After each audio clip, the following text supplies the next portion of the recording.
Hate. Hate. Isn't that the word that we hear all the time from everybody? Hate. Hate. That's hatred. Hate. You hate. Why do you hate? And in response, we don't hate. We're not hating. We didn't hate. I never hated. What do you mean? You're the one hating. This word hate. Are we going about this the wrong way?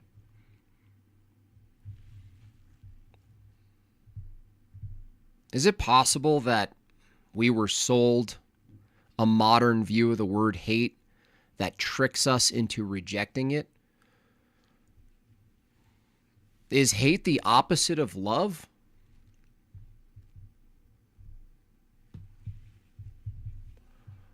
Well, obviously most of us who are dissonant right-wing bigots, even soft conservative classical liberal bigots, are constantly in this defensive mode. No, I don't hate. I didn't hate. No, this isn't hate. And I was thinking about it. I was looking at it from a biblical view. And almost the entire biblical view. In fact, I couldn't, maybe in the chat someone can help me out. I couldn't find a reference to the word that uses the concept of the word today. The modern view of the word hate is pretty far how it's used, I would say misused, from the biblical sense. If we simply say hatred is a rejection, in a sense, from a Christian view, it's still a type of love. That properly rejecting something that's untrue, rejecting sin, rejecting demonic behavior and thoughts, rejecting subversion, rejecting counterfeit, rejecting heresy. In a sense, this is all an act of hatred.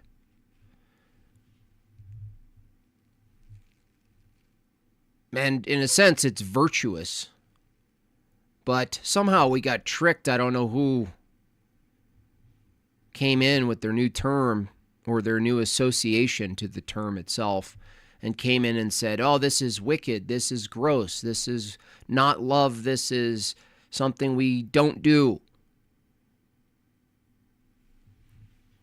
And I say, not anymore.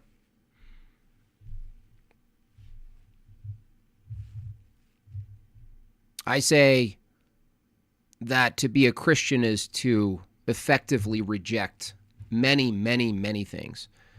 Many things within ourselves, many things in others, many things within our own parish. We are in a constant state of working out what to reject and what to accept, what to nourish, what to kill off, in a sense. And it just kind of hit me this morning that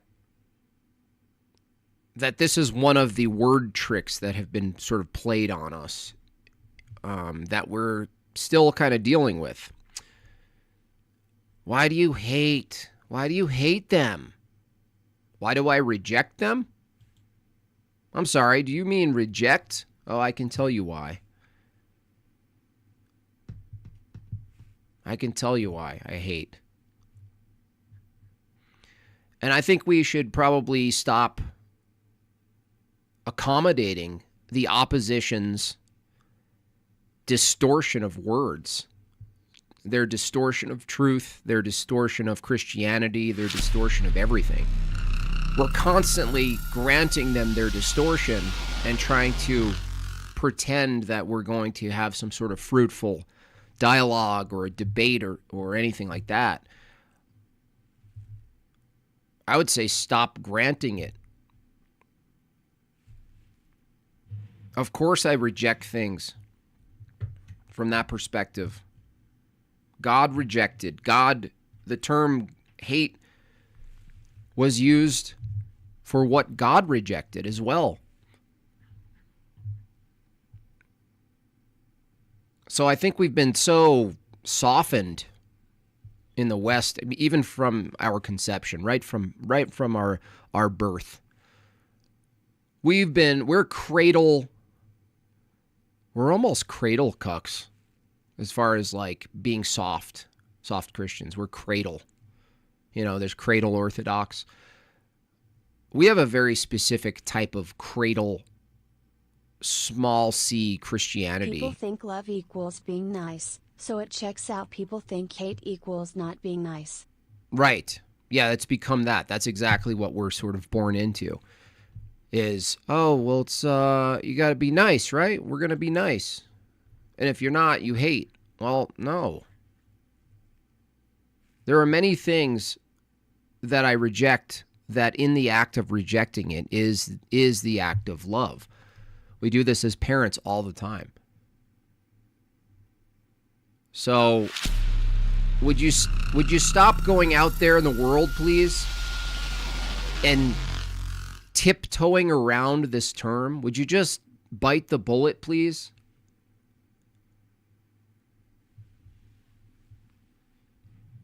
Stop dancing around. Stop caring what people with no obligation to humanity, no standard for truth and morality, letting them dictate what these distinctions mean.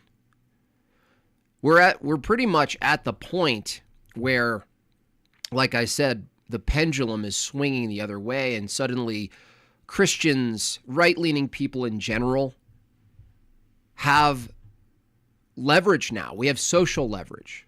Now, we have political leverage too, but what I see is like, if you have social leverage, you'll have political leverage. It'll eventually sway toward political leverage. So if you do have social leverage, maintain the social leverage. Now, I was thinking about, well, how do we maintain social leverage? Well, once they give an inch, we're always accusing them. Give them an inch, they'll take a rope or whatever, take a mile or whatever. And it's like, we don't, this is my constant criticism. We don't do that. When you give us an inch, we're so forgiving and we give it right back to you. Why are we doing that?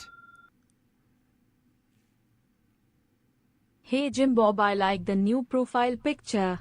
You look good in blackface. Thank you. I know.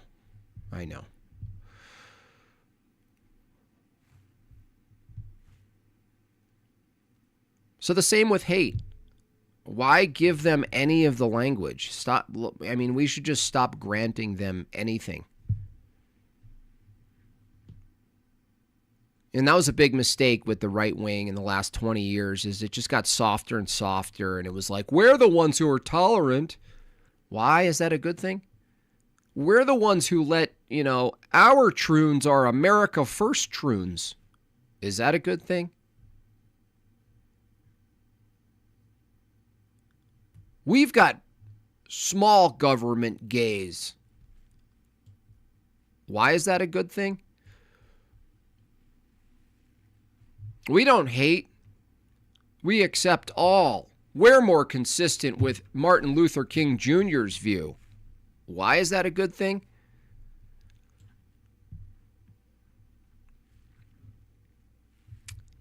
So as we move forward, honestly, there's a lot of people really excited with the sort of trajectory and the excitement and the momentum. There is a type of momentum. It fizzles out eventually, right? There's something that I thought was a cute term from, I think, Milton Friedman, who L's in the chat, including myself, who's gone through their Milton Friedman stage. But there is a distinction there. He said the tyranny of the status quo kicks in. And this is one thing I thought was accurate that he said. He said some accurate things, but the tyranny of the status quo obviously is a hyperbole but it's basically referring to when we get these like percolated moments of excitement, elevated passions, and we start going rah, rah, rah, and we put our flag down, and we think this is the moment, and there's a rising up, and we had this when Trump was elected in 2016, with QAnon and the rest, right? There's a revolutionary spirit that kicks in that you gotta watch out for. Not to pull away from the energy, okay? I know everyone's excited. Not to pull away from the sense of winning, the sense of finally getting a footing with these psychopaths.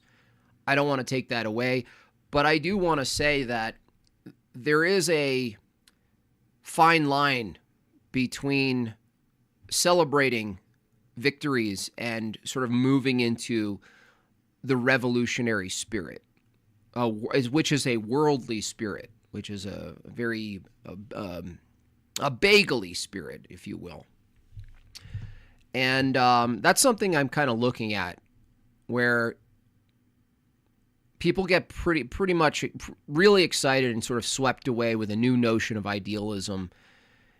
And this whole event with Charlie Kirk, and then like the celebration and the massive sort of heterodox church worship kind of service, all of these things I wouldn't say don't have some sort of indication or orientation toward good in some way, but I'm pretty rigorous in the direction and the target. For me, no matter how good it looks, no matter how good it feels, if it's not toward a narrow truth, if it's not leading people to orthodoxy ultimately, explicitly, then it will inevitably lead to some sort of revolution, some sort of revolutionary ideal. And we know what happens. Absent the truth, the true body of Christ, absent that, all roads lead to some sort of notion of a revolution. And that's something I'm kind of weary of in this moment. I'm happy about the scoreboard win. I'm happy about the general cultural political shift. I'm glad about the leverage change. The moral high ground has now shifted a little bit over to the right side of things. But I'm also not afraid, using that in a colloquial sense. My concern is we're going to double down on really cheeseball heterodox Christian paradigms. Like that whole thing with Charlie Kirk, as good as it is in some senses, it still kind of misses the mark. It still sort of buttresses a modern view of what it even means to be Christian, which obviously Christianity informs our politics, and they can't be separated. Your politics can't be separated. But to be a Christian transcends the politics. So even though you can't really separate what informs your voting and how you think the world should operate and whatnot, the practice of Christianity transcends these political notions. And though it was in many senses good to see how many people show up in a stadium in the face of a public assassination occurring just a week before, and showing up anyway and saying, screw you psychopaths, whoever you are, by the way. And you guys all know where I lean insofar as who the culprit is. I don't think the culprit acts on his own anymore. Regardless of who, what I'm looking at is, okay, there's this big sort of WWE celebration, and there's like modern proddy worship hues, turns into like a mega church. And to me, ultimately, that's not really the win. That's not the win. Let's put it that way. It's not the win.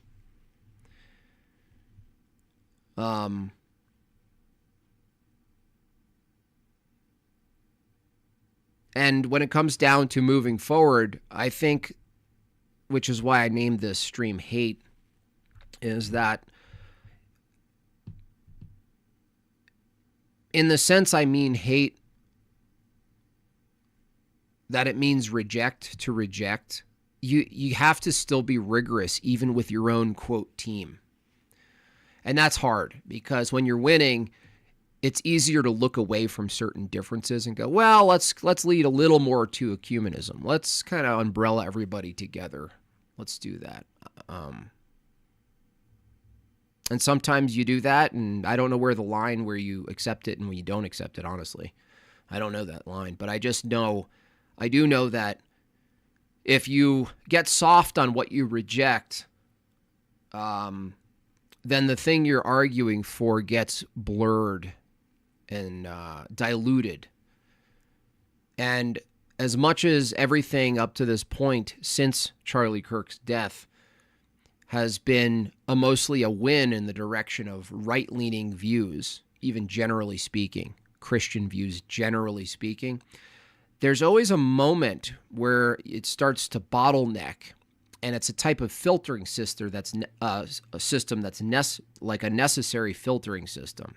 In other words, the truth must fit through the eye of a needle, and you can't, as much as you want to maintain the coalitions, and you can maintain coalitions, but ultimately what I see now is there's going to be like a doubling down of a type of evangelicalism that's and it's false. It's false. As much as it looks like it looks bright and cheery and strong, it's false. And it's getting reinvigorated, and people are calling it a revival, and people equating Charlie Kirk to some of the holiest martyrs in Christian history. And this is all from an evangelical perspective. You won't see the same excitement for such labels among Orthodox or even Catholics. And so to me, this is an indicator of pointing in a slightly off direction from the target. Slightly off. It's not terrible that it's slightly off. It's just being slightly off. Anyone who knows in engineering or building, being slightly off, or even with a bullet, slightly off for the long haul is extremely off. So being slightly off of the target, the alignment of the target, the more time you give it, the further you miss the target. If you're off a millimeter, 2 millimeters in building at the foundational level, it's exponentially off when you get to the end of the project. And so these are kind of things that that you want to look at when you're out in the world and sort of integrating yourself with a lot of heterodoxy. If anything, if there was a fire that was billowed from all of this, unfortunately, it wasn't specifically the fire of orthodoxy, even though we're seeing a lot more converts, which is beautiful. Shout out to Cleave to Antiquity, by the way.